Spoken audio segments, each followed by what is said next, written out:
7.5 ಎಕರೆ ಜಮೀನು.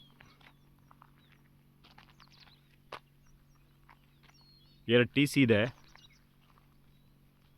1 ಬೋರ್ ಇದೆ, ರೋಡ್ ಕನ್ವೆಂಟಿ ಎಲ್ಲ ಚೆನ್ನಾಗಿದೆ.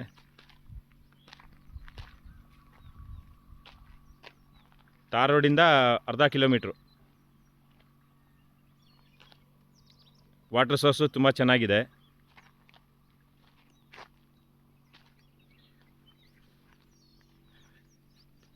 ಅಕ್ಕಪಕ್ಕ ಎಲ್ಲ ತುಂಬ ಚೆನ್ನಾಗಿದೆ. ಒಳ್ಳೆ ಬ್ಯೂಟಿಫುಲ್ ಕೆಂಪು ಮಣ್ಣಾಗಿದೆ.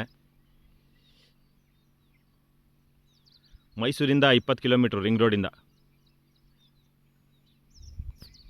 ಇದೇನು ಬಾರ್ಡ್ರ್ ಕಾಣ್ತೈತೆ, ಇದೇ ಬಾರ್ಡ್ರು. ಆ ಬೇವಿನ ಮರ ಎಲ್ಲ